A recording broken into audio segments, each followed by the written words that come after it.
میرے دوستو، جب بندہ اللہ رب العزت کا ہو جاتا ہے، اللہ کا دوست بن جاتا ہے، پھر اللہ اس کو بے یار و مددگار نہیں چھوڑتے۔ المیہ یہ ہے ہمارا افسوسناک صورتحال ہماری یہ ہے کہ ہماری اللہ رب العزت، ہم اللہ کے بنتے نہیں ہیں۔ کامل طریقے سے بن جائیں، کام بن جائے گا۔ ملا جیون بہت بڑا نام ہے، اللہ والا ہے۔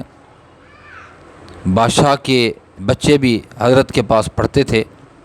ایک دفعہ بادشاہ کو ایک شرعی مسئلہ درپیش ہوا۔ اس نے کہا کہ ملا صاحب سے جا کر پوچھا جائے، تو اس نے اپنا ایک ایلچی سفیر بھیجا، اس نے اپنا ایک سپاہی بھیجا باوردی۔ جب وہ حضرت کے پاس آیا تو اس وقت حضرت بچوں کو قرآن پاک کی تعلیم، تفسیر کی تعلیم، حدیث کی تعلیم دے رہے تھے۔ توجہ ہی نہیں کی باہر کے آنے والے کی، اس کو انتظار میں ٹھہرنا پڑا۔ حضرت کا درس ختم ہوا، آدھا گھنٹہ، 45 منٹ، گھنٹہ۔ اس کے بعد جب اختتام ہوا سبق کا، وہ آیا اندر اور اس نے آ کر مسئلہ پیش کیا، سوال پیش کیا۔ حضرت نے اس کا جواب دیا، مسئلہ حل کر دیا۔ اب وہ 1 گھنٹہ یا کچھ وقت ٹھہرا رہا، وردی میں تھا، وہ تو آگ بگولا ہو گیا۔ اس نے جا کر بادشاہ کے کان وہ بھرے الامان الحفیظ، بادشاہ سلامت، اتنی طلباء ہیں اس کے پاس، وہ تو آپ کے خلاف ایک فورس بنا رہا ہے، آپ کی حکومت کو نقصان پہنچائے گا۔ اس نے آپ کا خیال نہیں رکھا، میں آپ کا بندہ تھا، وردی میں تھا، اس نے کسی قانون کی پاسداری نہیں کی۔ یہ ایسے جملے کہے، کان بھرے۔ اس نے کہا کہ جاؤ اس کو گرفتار کر لاؤ، ملا صاحب کو گرفتار کر لاؤ۔ اس وقت بادشاہ کا وہ بیٹا اپنے باپ کے یہ الفاظ سن رہا تھا جو ملا صاحب کے پاس پڑھتا تھا۔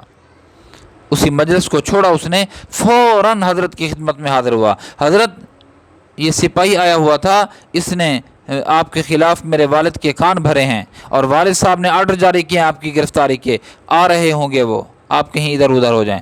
فرمایا نہیں، میرا جلدی وضو کراؤ۔ وضو کرایا، فرمایا مصلی بچھاؤ۔ یہ پھر بھاگا اپنے والد کے پاس، کہا کہ بابا، ہمارے استاد جی اللہ کے ولی ہیں، اللہ سے ان کا تعلق ہے، اللہ ان کی مانتے ہیں، اللہ والے ہیں، اللہ ان کی مانتے ہیں۔ بابا، وہ مصلی پہ بیٹھنے والے ہیں، مصلی پہ کھڑے ہونے والے ہیں، اور جب انہوں نے 2 نفل پڑھ کے ہاتھ بلند کیے، آپ کی نسلیں خراب ہو جائیں گی، آپ کی حکومت خراب ہو نہ ہو، آپ کی نسلیں خراب ہو جائیں گی۔ اس نے کہا اچھا۔ کہتے ہیں کتابوں میں آتا ہے کہ تاج اس کے سر پہ نہیں تھا، وہ بھاگا آیا اور آ کر ملا جیون کے پاؤں پکڑ لیے۔ کیا کہ حضرت، مجھ سے کوتاہی ہو گئی ہے، مجھ سے غلطی ہو گئی ہے، میں نے آپ کی گرفتاری کا آرڈر جاری کر دیا ہے، آپ مجھے اللہ کے لیے معاف کریں۔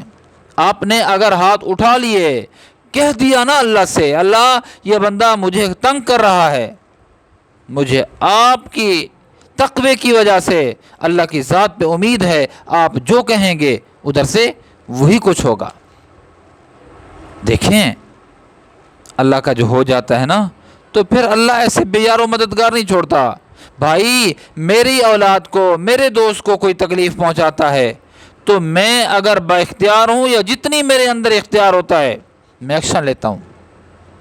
کیا اللہ کا دوست نقصان کھاتا رہے، ظلم کی چکی میں پستا رہے، کوئی آئے اس کو گرا دے، ڈھا دے اس کو، اور اللہ رب العزت انتقام نہ لیں؟ کیسے ہو سکتا ہے؟ تعلق مضبوط ہو، دوستی ہو، پھر وَهُوَ يَتَوَلَّى الصَّالِحِينَ، وہ نیکوکار لوگوں کا متولی بن جاتا ہے۔ اللہ تمہیں بے یار و مددگار نہیں چھوڑے گا۔